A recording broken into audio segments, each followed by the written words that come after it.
আজ আপনাদের সঙ্গে শেয়ার করব একদম নরম তুলতুলে বিনা মশলাতে এই টেস্টি নাস্তার রেসিপিটা। সত্যি অবাক হয়ে যাবেন দেখলে। এর মধ্যে কোনো রকম মশলা নেই, কিন্তু খেতে যে এত টেস্টি হবে সেটা আমি বানিয়েছি বুঝতে পেরেছি। আপনারা যতক্ষণ না বানাবেন ততক্ষণ বুঝতে পারবেন না। আর দেখতেই পেয়েছেন কতটা নরম তুলতুলে। শুধু একটু এই চাটনির সঙ্গে দুর্দান্ত লাগবে। আমি তো বলবো চাটনি না বানালেও এমনিতেই খাওয়া যাবে। নমস্কার, কেমন আছেন সবাই? আশা করছি সবাই খুব ভালো আছেন, সুস্থ আছেন। মৌসুমী রকমারি রান্নাতে আপনাদেরকে আবারও একবার অনেক অনেক স্বাগত। প্রতিদিনের মতো আজও একটা দেখুন খুবই হেলদি নাস্তার রেসিপি নিয়ে চলে এলাম। আর সকালের জলখাবারে হোক, বাচ্চাদের টিফিনে হোক, কিংবা অফিস টিফিনে হোক, সবেতেই কিন্তু দিয়ে দিতে পারবেন। রোজ রুটি তরকারি খেতে না ভালো লাগলে রাত্রে ডিনারেও কিন্তু বানিয়ে নিতে পারবেন। এইখানে দেখুন আমি নিয়েছি 1 বাটি পরিমাণে চিঁড়েটাকে ভালো করে বেছে নিয়েছিলাম, যেহেতু চিঁড়ের মধ্যে একটু নোংরা থাকে।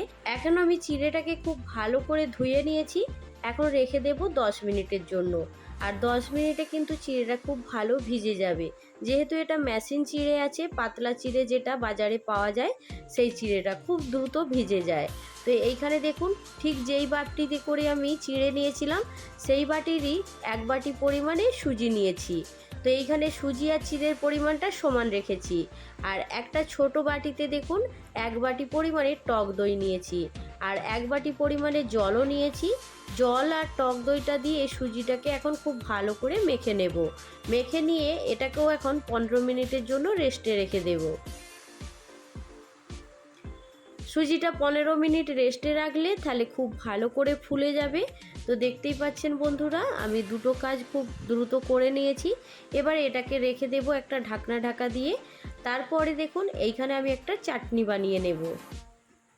আর এই নাস্তাটা এতটাই টেস্টি হয় যে চাটনির কোনো দরকারই লাগবে না। তবু এইখানে দেখুন আমি নিয়েছি কটা রসুনের কোয়া, 4 থেকে 5টা, আর তার সঙ্গে 3টে টমেটো নিয়েছি। আর অল্প পরিমাণে জল দিয়েছি। আর দিয়েছি দেখুন তার সঙ্গে একটা পাকা লঙ্কা, যেহেতু এটা ঝাল। আর ঝালের পরিমাণটা আপনারা একটু কম বেশি করে নেবেন।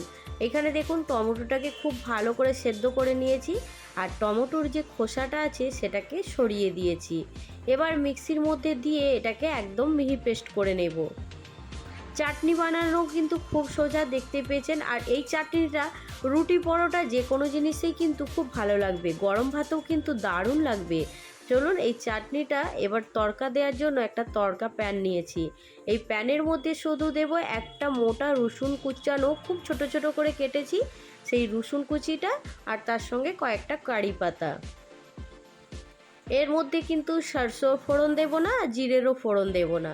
একদম সিম্পল রেসিপি আর সিম্পল চাটনি। আপনারা দেখতেই পাচ্ছেন কোনো রকম কিন্তু এর মধ্যে বিশেষ মশলা নেই।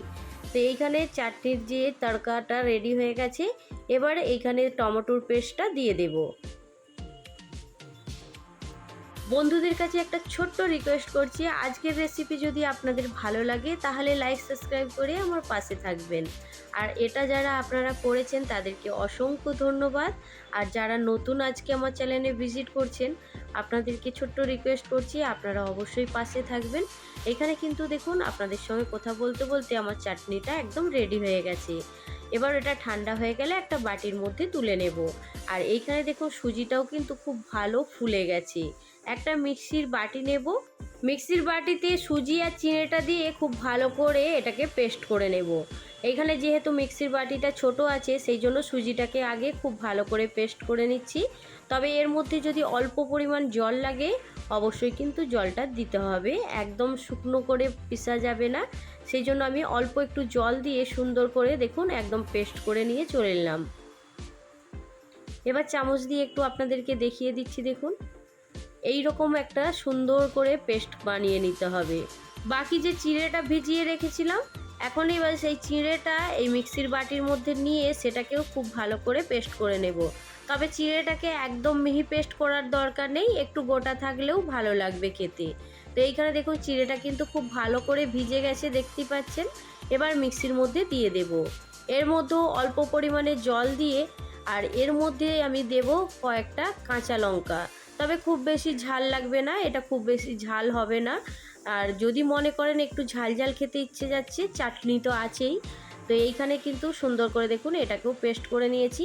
এবার এই সুজির মধ্যে একসঙ্গে নিয়ে নেব। মিক্সির বাটি যদি বড় হয় দুটোই একসঙ্গে নিয়ে পেস্ট করে নেবেন, তাহলে খুব তাড়াতাড়ি হয়ে যাবে। আমি ছোট বাটির মধ্যে নিয়েছিলাম বলে দুবার আমাকে পেস্ট করতে হলো। তো এইখানে খুব ভালো করে এখন মিশিয়ে নিচ্ছি। অল্প একটু জল দেব, যেহেতু এটা খুব ঘন লাগছে, সেই জন্য অল্প একটু জল দিয়ে ভালো করে ব্যাটারটাকে রেডি করে নিচ্ছি। তবে ব্যাটারের ঘনত্বটা আপনারা দেখে বুঝতে পাচ্ছেন, ব্যাটারের থিকনেসটা ঠিক এই রকমই রাখতে হবে, দেখে বুঝতে পাচ্ছেন। এবার এর মধ্যে স্বাদ মতো নুন আর হাফ চামচের মতো দেখুন ইনো দিয়েছি। খুব সামান্য একটু জল দিয়ে খুব ভালো করে এখন ব্যাটারটাকে গুলে নিচ্ছি ইনোর সঙ্গে। একই ডাইরেকশানে খুব ভালো করে মিশিয়ে নিয়েছি, দেখতে পাচ্ছেন। এবার এটাকে তৈরি করার জন্য প্যান গরম করে নেব। গ্যাস অন করে আগে থেকেই আমি প্যানটা গরম করার জন্য রেখে দিয়েছি, আর প্যানটা গরমও হয়ে গেছে। এর মধ্যে আমি খুব সামান্য ছোট চামচের 1 চামচের মতো তেল দিয়েছি।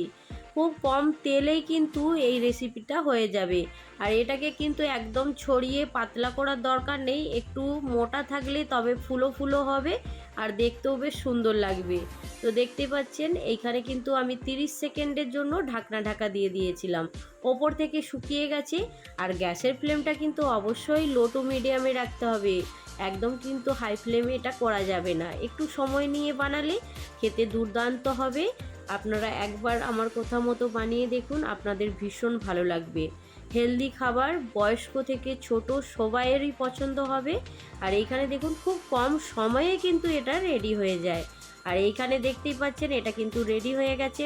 উল্টে পাল্টে হালকা করে একটু লাল করে ভেজে নিয়েছি। এবার এটা তুলে নিচ্ছি।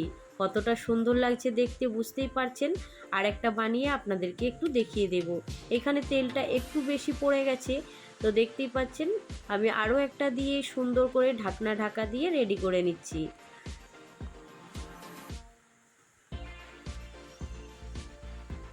বন্ধুদেরকে একটা ছোট্ট কথা জিজ্ঞেস করছি, যদি এত দূর পর্যন্ত আপনারা দেখে থাকেন তাহলে অবশ্যই কিন্তু জানাবেন আপনারা কোথা থেকে আমার ভিডিওটা দেখছেন।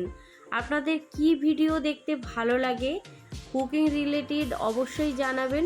আপনাদের পছন্দ মতন রেসিপি নিয়ে আসার চেষ্টা করব। যদি নাস্তার ভিডিও দেখতে ভালো লাগে তাহলে কিন্তু নাস্তার ভিডিও লিখে জানাবেন। আর যদি রান্নার কোনো সবজি রেসিপি, চিকেন, মাটন, যেটা ভালো লাগবে অবশ্যই কিন্তু জানাতে পারেন। তো এইখানে দেখুন একটা একটা করে আমি সব রেডি করে নিয়েছি। আর এটা মাত্র 30 থেকে 40 সেকেন্ডের মধ্যেই একদম রেডি হয়ে যাবে। কতটা সুন্দর লাগছে, কতটা লোভনীয় লাগছে দেখতেই পেয়েছেন। তা আজকের রেসিপি আপনাদের কেমন লাগলো জানাতে কিন্তু একদম ভুলবেন না। ভালো লাগলে অবশ্যই একটা লাইক দিয়ে দেবেন। দেখলেন তো বন্ধুরা, শুধুমাত্র সুজি, চিড়ে আর দই দিয়েই এই রকম দুর্দান্ত একটা নাস্তা আপনারা জলখাবারে আর বাচ্চাদের টিফিনে কিংবা রাত্রের ডিনারে যে কোনো সময় বানিয়ে দেখুন। বাড়ির সবাই এতটাই পছন্দ করবে যে সপ্তাহে 4 দিন এটা বানাতে পারবেন। যদি এটা নিরামিষ বানাতে চান তাহলে টমেটোর চাটনিতে রসুনটা একদম স্কিপ করে দেবেন। বাকি তো নাস্তার মধ্যে দেখলেন এই ব্যাটারের মধ্যে আমি কোনো রকম কিন্তু পেঁয়াজ রসুন কিচ্ছু না দিয়েই এটাকে বানিয়েছি। সত্যিই নরম তুলতুলে, দেখতেই পাচ্ছেন। তো আজকের রেসিপি এইখানেই শেষ করছি। পরবর্তী রেসিপি নিয়ে খুব তাড়াতাড়ি আরও একটা নতুন ভিডিওর সঙ্গে দেখা হবে।